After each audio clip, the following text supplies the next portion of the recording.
Hi guys, this is Brad from Brad's Trains, and in this video I'll be reviewing and running the Lionel Conventional Classic Lionel Lines number 2056 Hudson. This is a conventional classic engine, which means it's a post-war reproduction of the original 2056 Hudson that was released in 1952. This engine came in a set with four 2400 series passenger cars. I don't have those cars yet, but I am running it with the Burlington 2400 series passenger cars, which look almost the same, so it'll look pretty good with these cars. It is a 464 Hudson. It has that means it has 4 leading wheels, 6 drive wheels, and 4 trailing wheels. This is a great engine. It's very powerful. The entire thing is die-cast metal. The only piece of plastic I could find was the headlights lens, and the tender has a plastic shell. This engine has a 3-axle magnetraction and 2 traction tires on the rearmost set of drivers. It's all driven by a spur-geared pole-bar motor. All the wheels are geared to the motor, so you have a lot of starting torque with this engine, unlike some other engines where only one set of drivers are geared and the rest are just powered by the drive rods. That can weaken out your drive rods, and that can also cause you not to get as much torque at the start and not a smooth start. So this engine is very good in power. It has a lot of good detail. It has that silver handrail running across both sides. It has a silver bell on the top and a silver whistle. They're painted metal, and the entire thing looks really nice. Here's an air reservoir tank here. All these drive rods are die-cast metal and they're painted silver. It has these 2 cylinders, a snow plow on the front, plow, and there's actually a dummy O-gauge coupler. It's not detailed or separately applied, but it looks pretty cool. This engine does have a smoke unit. It is a typical smoke unit. It's a fluid unit. Unlike the original post-war one, unlike the pellet burning one, this is a fluid burning one, and they look pretty good in operation. The smoke unit, and it's synchronized to the drivers, so it puffs every time the drivers go, and it's really a better smoke unit than my 080 I have. This is a semi-scale Hudson, and even though it's semi-scale, it's bigger than some Hudsons I've seen, like the semi-scale Bachmann one. That one's only about 18 or 19 inches long. This thing is 20.5 inches long. So this is a pretty big semi-scale Hudson. It's not full scale.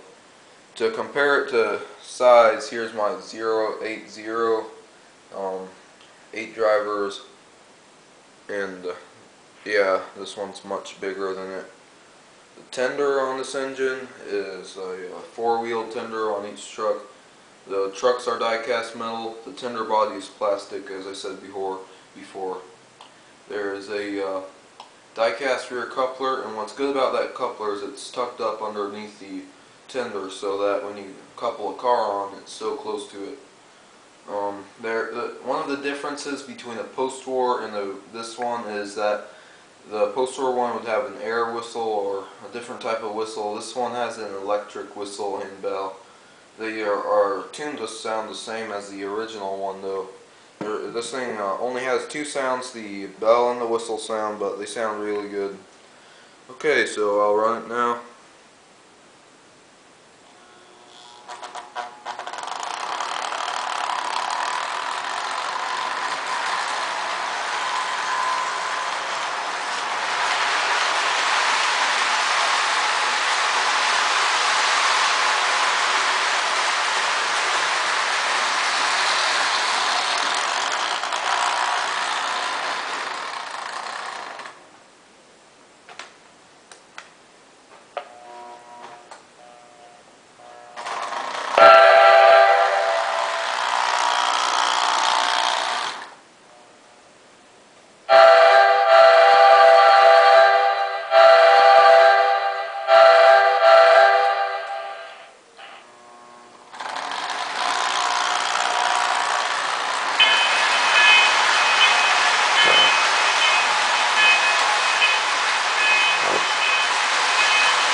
Okay, so that wraps it up for this review. I'll see you next time.